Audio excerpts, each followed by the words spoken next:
Oi pessoal, tô de volta. Falei no vídeo anterior que a escolha do vice poderia ocorrer a qualquer momento e o Donald Trump selecionou o senador de Ohio J.D. Vance, um político que era antigamente da ala do Partido Republicano contra o Trump. Inclusive, eu vou falar daqui a pouco mais sobre isso.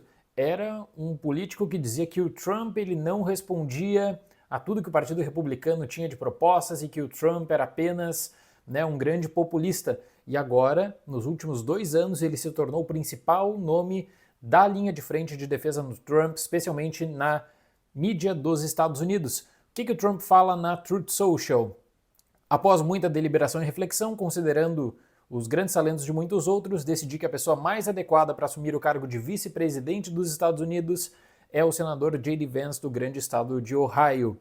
O J.D. Vance apareceu mesmo em 2016 com o lançamento de Hillbilly Elegy, que não só foi um best-seller, como também foi adaptado em 2020 para um filme da Netflix. No livro, J.D. Vance ele vai falar um pouquinho daquela comunidade que vive no Apalache, que ele considera negligenciada pela mídia, pelo governo, e vai tentar dar um porquê que existem vários problemas, e aí ele começa a apontar desde programas sociais até mesmo a falta de uma família estruturada. Então ele defende esses valores da família unida, por exemplo, e também essa força de vontade a partir do trabalho. Então o J.D. Vance ele vai trazer um discurso patriótico muito forte no livro que acabou depois sendo transformado na medida em que vai entrando na política pelos republicanos. Essa escolha do Donald Trump pelo senador J.D. Vance não é porque o Trump precisa do estado de Ohio. O Trump vai vencer o estado de Ohio, inclusive, com certa facilidade. Eu acredito que a escolha pelo J.D. Vance é uma escolha para montar o que eu chamo de coalizão Trump para 2028 também. Porque independentemente do que vai acontecer nessa eleição, o Trump ele precisa moldar o seu legado para conseguir estruturar essa ala trumpista no Partido Republicano, para não se tornar aquele efeito de um grande político. Vou dar um exemplo aqui.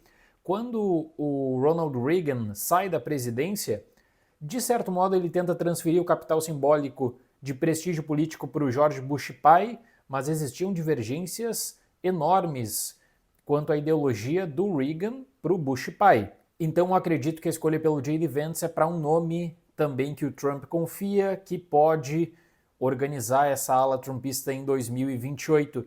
Só que ele não apoiou sempre o Donald Trump. Eu peguei aqui algumas matérias de 2016, por exemplo. Naquela época da eleição, o J.D. Vance disse para a NPR: "Eu não suporto o Donald Trump, sou da ala contra Trump no partido."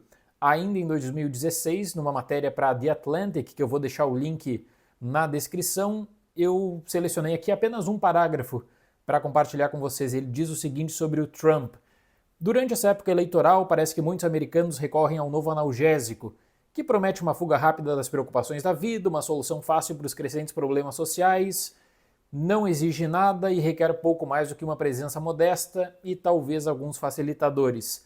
Entra nas mentes, não através dos pulmões ou das veias, mas através dos olhos e ouvidos, e o seu nome é Donald Trump.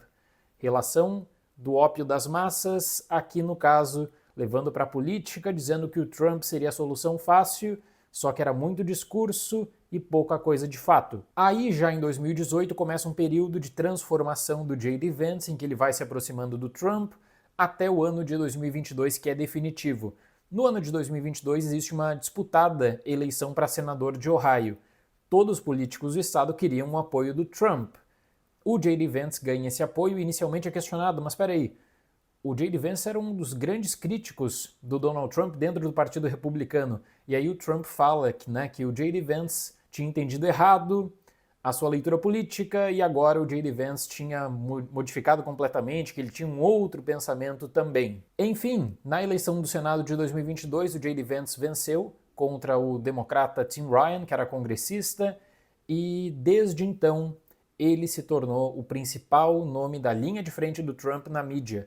Toda semana ele está na Fox News, ele está na ABC, na NBC, defendendo o Donald Trump através de 2 frentes de abordagem. Primeira, da questão do legado da presidência Trump, uma comparação direta da era Trump com a era Biden, especialmente quanto à economia, fronteira e política externa. Segunda questão, quando a mídia acaba explorando as questões sobre o Donald Trump na justiça, ele trata de apontar casos da família do Biden, de outros políticos do Partido Democrata também, para dizer que a mídia faz uma cobertura diferenciada para o Donald Trump, para querer criar a imagem do Trump como o grande vilão dos Estados Unidos e que isso não colaria.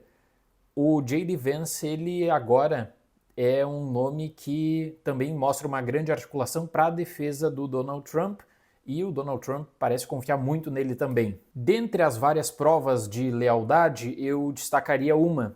O J.D. Vance é um grande crítico do ex-vice-presidente Mike Pence. O J.D. Vance entra na mesma linha do Trump, que o Mike Pence é um traidor da pátria. O J.D. Vance fala que o Mike Pence foi covarde e que se ele, J.D. Vance, tivesse sido vice-presidente dos Estados Unidos, as eleições não seriam validadas naqueles resultados de 2021. Ele diria que levaria para o Congresso todos os problemas que ele considera da eleição da Geórgia, Pensilvânia e outros estados. Aí ele diz, a postura do Mike Pence foi covarde, o Mike Pence traiu o Trump, e aí que entra o Biden. Por conta disso, no programa Meet the Press, recentemente, quando ele já era visto como um possível candidato a vice-presidente, perguntaram para ele, você vai aceitar os resultados das eleições nesse ano? E aí ele diz assim, olha, se a eleição for limpa, eu aceito, se não, aí é uma outra história. Exatamente a linha de discurso do Trump. O Trump não quer um Mike Pence, né, que você poderia até ter uma leitura quanto a um vínculo religioso que seria importante para a chapa do Trump.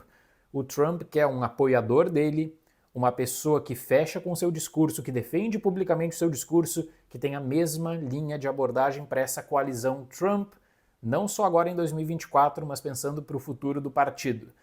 Vou trazer mais comentários em breve sobre a Convenção Republicana, com todas as atualizações que vão acontecer também nos próximos dias. Tá bom, pessoal? Obrigado pela visita!